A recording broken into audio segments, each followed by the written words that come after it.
வெற்றி என்பது ஒரே நாளில் கிடைப்பது அல்ல. விடாமுயற்சியின் மூலமே நாம் வெற்றியை தக்க வைத்துக் கொள்ள முடியும்.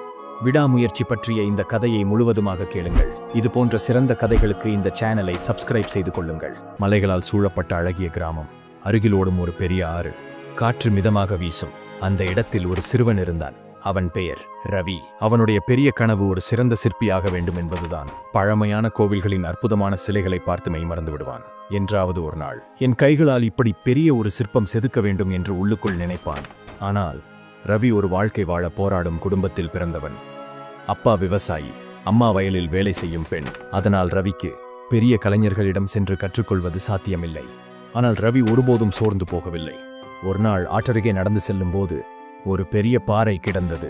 அது கனமானது, ஆனால் அத்தனை அழகாகவும் இருந்தது. ரவி அதை பார்த்து, இதுதான் என் முதல் சிற்பம் என்று மனதில் முடிவெடுத்தார். ஆனால் ஒரு பிரச்சனை.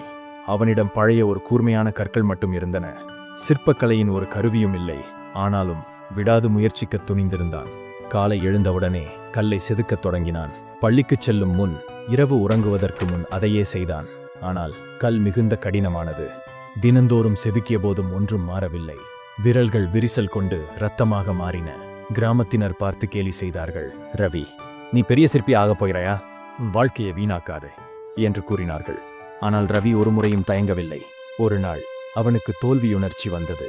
நான் எதற்காக போராடுகிறேன் என்று நினைத்துக்கொண்டு சோகமாக கடைத்தெருவில் வழியாக நடந்து சென்றான். திடீரென மழை பெய்தது. அவன் மழையில் நனைந்து ஒரு கடைக்குள் ஒதுங்கினான். அது ஒரு பழைய பொருட்கள் பழுது பார்க்கும் கடை. அங்கு ஒரு முதியவர் இருந்தார். அவர் ரவியிடம் எதற்காக மிகவும் சோகமாக இருக்கிறாய் சிறுவனே என்று கேட்டார். ரவி அவனுடைய கதையை கூறி வருந்தினான். முதியவர் ஒரு சிறிய சிரிப்புடன் அவனை பார்த்தார். பின்னர் தனது மேசையின் கீழிருந்து ஒரு பழைய தூசி படிந்த விளக்கை எடுத்தார். இந்த விளக்கு ஒரு காலத்தில் எனக்கு பெரிய செல்வம். இது எனது இருளான வழிகளில் வழிகாட்டியது. ஆனால் ஒரு நாள் அதன் ஒளி மங்கியது. அதை நான் அப்படியே விட்டுவிட்டேன். ரவி ஆவலுடன் விளக்கை ஆய்வு செய்தான். அது பழுதாகி அதன் கண்ணாடி முறிந்து அதன் திரி எரிந்து விட்டது. அதனால் இது இனி பயனற்றது என்று அவன் குழப்பத்துடன் சொன்னான். முதியவர் சிரித்துக்கொண்டு கூறினார், நானும் அப்படித்தான் நினைத்தேன். ஆனால் ஒரு நாள் எனக்கு புரிந்தது. விளக்கு என்னை கைவிடவில்லை. நான் தான் அதை பராமரிக்க தவறிவிட்டேன். நம் கனவுகளும் இதுபோலத்தான். நாம் அதை எரிக்காத நேரத்தில் அது மங்கிவிடும். உலகம் அதை நம்பாவிடில் பரவாயில்லை. ஆனால் நீ அதில் தீபத்தை தொடர்ந்து ஏற்றினால் ஒரு நாள் அது ஒளிரும். அந்த வார்த்தைகள் ரவி மனதில் தீயாக பற்றிக் கொண்டன. ஒரு வருடம் கழிந்தது. ரவி தொடர்ந்து உழைத்தான். விரல்கள் கடினமானது, முதுகு வலியுடன் இருந்தது. ஆனால் மனம் உறுதியாக இருந்தது. ஒரு நாள் மிகுதியான கோபத்துடன் அவன் செதுக்கு கருவியால் ஒரு கடுமையான அடியை கொடுத்தான். அந்த பாறை உடைந்து விட்டது. அதன் உள்ளே மென்மையான பகுதி இருந்தது. இப்போது அதை எளிதாக செதுக்க முடியும். அவன் ஒரு உண்மையை உணர்ந்தான். வெற்றி என்பது திடீரென்று வருவதில்லை. அது கடினமான இடங்களை கடந்த பிறகு வருகிறது. மாதங்கள் கழிந்தன. ரவி ஒரு பிரம்மாண்டமான சிற்பத்தை உருவாக்கினான். அது சிங்கத்தின் சிற்பம். வீரம், வலிமை, விடாமுயற்சியின் சின்னமாக. கிராமத்தினர் அதை பார்த்து அதிர்ச்சியடைந்தனர். சில மாதங்களுக்கு முன்பு அவனை கேலி செய்தவர்களே இப்போது வியந்து பார்த்தனர். புகழ்பெற்ற சிற்பிகள் கூட இது ஒரு மாபெரும் படைப்பு என்று பாராட்டினர். ஒரு நாள் ஒரு செல்வந்த வணிகர் கிராமத்துக்கு வந்தார். வணிகர், இந்த சிற்பத்தை யார் செய்தார் என்று கேட்டார்.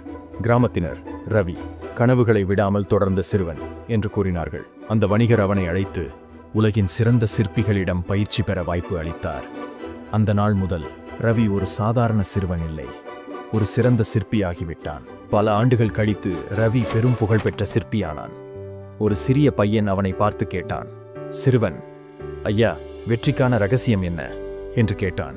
ரவி சிரித்துக்கொண்டு கூறினான், ஒரு கல் சிலையாக மாற பல ஆண்டுகள் தேவை. அதை செதுக்க சில மாதங்கள் தேவை. ஆனால் அதை வெற்றி பெறாமல் ஒரு செயலை விட்டுவிட ஒரு நொடி போதும். நீ உன் கனவை எப்போதும் விடாதே. அந்த நாளில் புதிய கனவுகள் பிறந்தன. தோல்வியை கண்டு பயப்படாதே. வெற்றி பெறும் வரை முயற்சியை விட்டுவிடாதே. இதுவே வாழ்க்கையில் வெற்றிக்கான ரகசியம். நண்பர்களே, இந்த கதை பிடித்திருந்தால் ஒரு லைக் செய்யலாமே.